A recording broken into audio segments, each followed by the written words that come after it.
نہایت ہی واجب الاحترام بزرگوں، نوجوانوں، اللہ تبارک و تعالیٰ کے کلام سے سورہ یونس کی آیت مقدسہ میں نے تلاوت کی۔ اللہ تبارک و تعالیٰ حق سچ بیان کرنے کی توفیق نصیب فرمائے۔ سفر کا مہینہ ہے، اس کے آخری ایام ہیں۔ کچھ دن پہلے ہی داتا گنج بخش رحمۃ اللہ تعالیٰ علیہ کا عرس گزرا۔ اسی طرح اس ماہ مقدس میں امام احمد رضا خان امام اہل سنت، آپ کا بھی 25 سفر کو عرس ہے۔ قبلہ عالم پیر مہر علی شاہ صاحب رحمۃ اللہ تعالیٰ علیہ، ان کا بھی دیگر بھی کئی اللہ کے نیک بندوں کا اس مہینے میں تذکرہ ہوتا ہے۔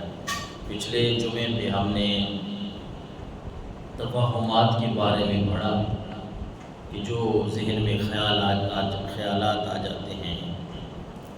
توہمات،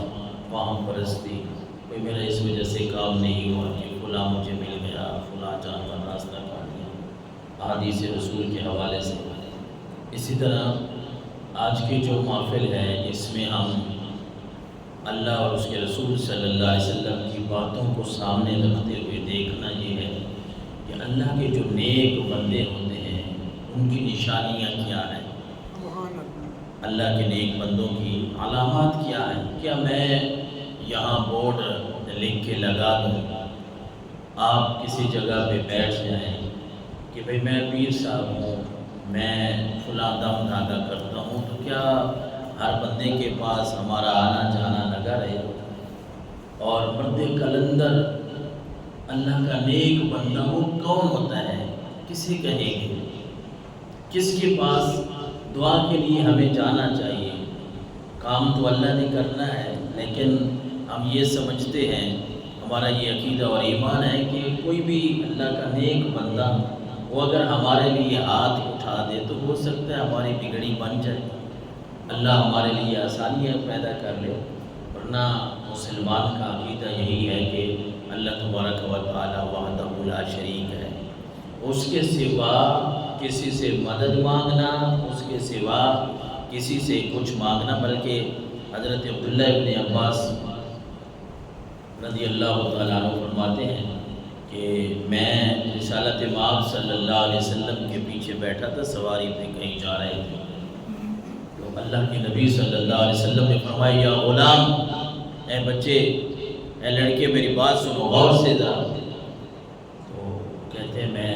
بڑا توجہ کرنے لگا، تو اللہ کے نبی صلی اللہ علیہ وسلم نے فرمایا اے بچے، اس وقت حضرت ابن عباس کی عمر بچپنا تھا ان کا، بچے تھے، تو کہتے ہیں اللہ کے نبی نے فرمایا اے بچے سمجھ لے کہ جو اللہ کے احکامات کی حفاظت کرتا ہے اللہ اس بندے کی حفاظت کرتا ہے۔ اور اللہ کے نبی نے فرمایا جو حدیث کا مفہوم ہے، اے بچے جو اللہ تبارک و تعالیٰ کے حکم کے مطابق زندگی بسر کرتا ہے وہ اس رب کو اپنے سامنے پاتا ہے،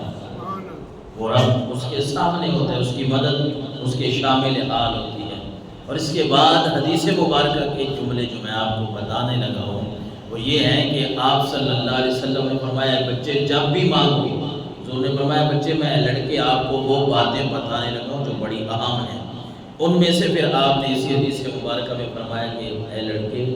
اگر مدد مانگنی ہو تو اللہ سے مانگ، کوئی سوال کرنا ہو تو اللہ سے کرو، کوئی سوال کرنا ہے اللہ سے، کیوں؟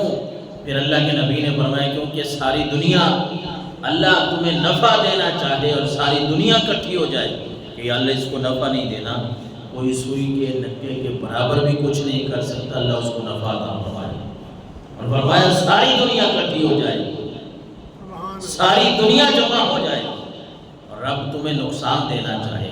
رب کی طرف سے تمہیں کوئی نقصان پہنچنا ہے، دنیا اکٹھی ہو گئی، اللہ نے اس کو نقصان نہیں دینا، اللہ کے نبی نے فرمایا پھر بھی کوئی کچھ نہیں کر سکتا،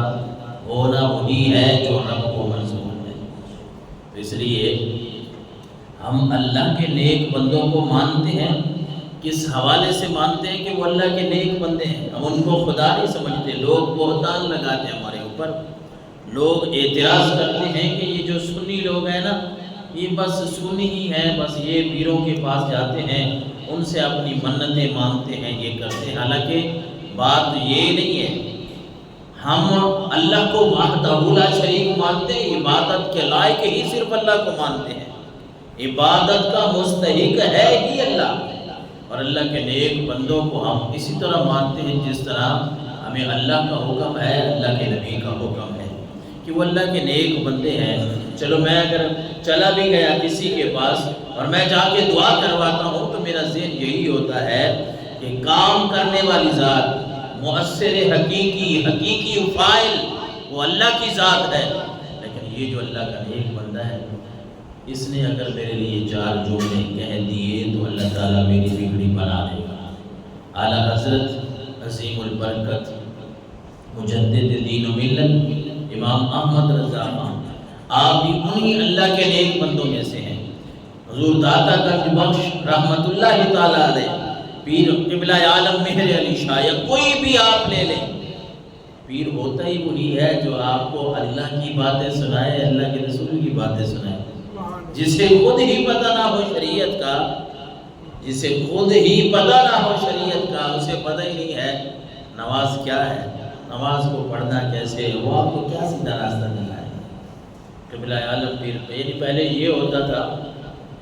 کہ جو بھی پیر بنتا تھا نا، بنتا کیا تھا، اللہ کی طرف سے ہی ہوتی ہے یہ عطا، لیکن کم از کم وہ شریعت کا علم ضرور سیکھتا تھا۔ میں قبلہ عالم پیر میر علی شاہ صاحب رحمۃ اللہ تعالیٰ علیہ کے فتاوی جات جو وہ فتوے دیتے تھے وہ دیکھ رہا تھا نا مطالعے کے دوران، تو وہ فتوے کے نیچے جہاں دستخط کرتے ہیں نا، وہاں وہ لکھتے تھے مولوی مہر علی شاہ، یعنی پڑھے لکھے جو تھے، دین کو جو سمجھتے تھے، یعنی پہلے یہ تھا کہ جو قرآن اور حدیث کو سمجھتا تھا مرشد اور پیر بن ہی وہی سکتا ہے، اسی کو کہہ سکتے ہیں جو آپ کو چند باتیں اللہ رسول کی بتا دے۔ یہ کوئی اتنا آسان کام نہیں ہے، ویسے ہر بندے کے لیے یہ لفظ نہیں ہے۔ پیر کا معنی، مرشد کا معنی رہبر، رہنما، آپ کو سیدھا راستہ دکھانے والا، اور آپ کو قرآن و حدیث کے مطابق باتیں سمجھانے والا۔ ہر کوئی مانتے، اس میں کوئی سنیوں والی دوسرے مذہبوں والی بات نہیں ہے، جو اللہ کے نیک بندے ان کو ہر کوئی مانتا ہے، لیکن اس طریقے پہ ماننا جس طرح اللہ اور اس کے رسول نے فرمایا، یہ نہیں کہ ہر ایرا غیرہ جہاں ڈیرا لگا کے بیٹھا ہو میں کہوں آپ کو کہ آپ وہاں چلے جائیں، آپ اگلے کو بتائیں، دوسرا ہماری مائیں بہنیں ان کے پاس جائیں، ان کی عزتیں بھی تار تار ہوں، اللہ رسول کی بھی مخالفت ہونا، اسلام اس بات کی اجازت نہیں ہے۔ ورنہ جو اللہ کے نیک بندے ہوتے ہیں ان کی دشمنی مول لینا، یہ سمجھ لیں کہ انسان اپنی آخرت گنوا بیٹھتا ہے۔